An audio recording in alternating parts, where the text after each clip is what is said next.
Hello, I'm Josh with Camp Across, and I am here to talk to you about a couple backpacks that I've got. One of them is the Deuter 65 plus 10 Air Contact, and the other one is the Osprey Exos 58. Both of these backpacks are fairly different, and I'm just gonna kind of run down the differences between the two, give you a basic idea of what separates them, and then I'll have a more detailed video explaining all the specifics of this backpack and all the specifics of this backpack. So depending on which one you like better, you can just watch that video. So we'll start with the Deuter 65 plus 10. This backpack was the first backpack I bought. I've had this for about 3 years. The main reason why I bought this backpack was because I was having issues with my shoulder, and I needed something that was going to be really comfortable for me.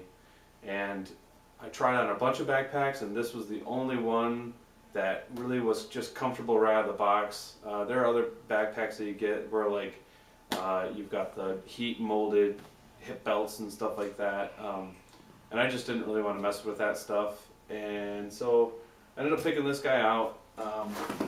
If you look at the main straps on this backpack, they're quite thick. They're pretty firm, but you could definitely put a lot of weight in the pack and not really have too much to worry about. The hip belt is also the same. It's just extremely thick and padded, so you could have a lot of weight in your backpack without really having a big deal.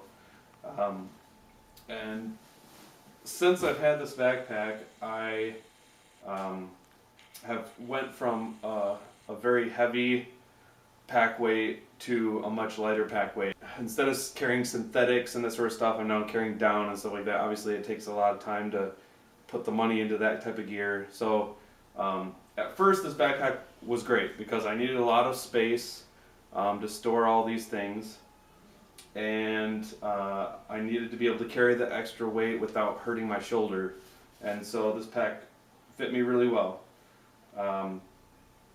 So I ended up going with this backpack, and I've been using it for about 3 years.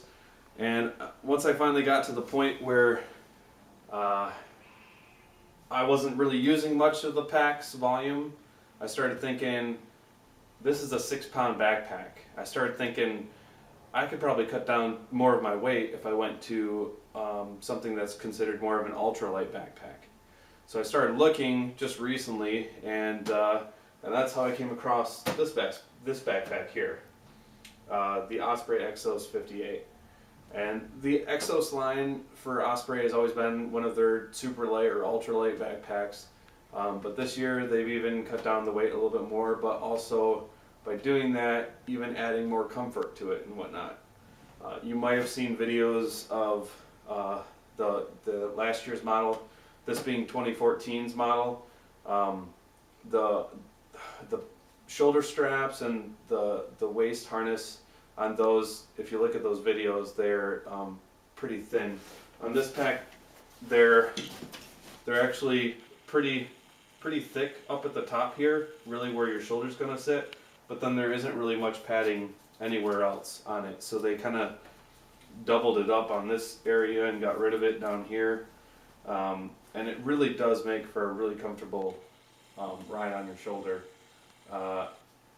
This backpack is capable of carrying a decent amount of weight, and that's because it does have a frame still. Even though it's an ultralight backpack, it does have a frame that goes all the way around the outside of the pack.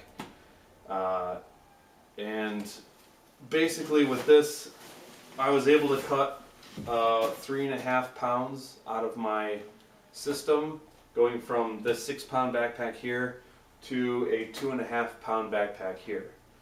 And so when I was first carrying my stuff in here, I was carrying about 40 pounds, including the pack weight. And in this one, I'm now able to hit weights closer to 25 pounds. And that's like with, full provision, food, clothing, everything. So it's been really nice to have an option now to go to something a lot lighter. And and I think that I'll be a lot more comfortable with this backpack as well. This one doesn't quite ventilate very well in the back, and I tend to sweat pretty easily, and so it's just nothing but foam basically up against your back where the padding is, which is comfortable up until the point you get overheated. Whereas this pack here, you actually have like a trampoline sort of backpack. You can see I can put my hand in here. There's a good gap here, maybe like 2 to 3 inches, that separates the pack from the back spring here. The back panel, I guess, if you will, where it's just all mesh. So you've got really good airflow here, really good ventilation. So I think I'll be able to stay a lot cooler with this backpack than that one. So I'm cutting 3.5 pounds out of my pack and getting some more comfort, ventilation for summer hikes and whatnot. Really just a good option for me to go to. So that's the breakdown. I'm going to do 2 more videos, do a full review on this guy here, and a full review on this one as well, so you can see all the features of them, the pockets, where all the zippers are, any luxuries that they might have.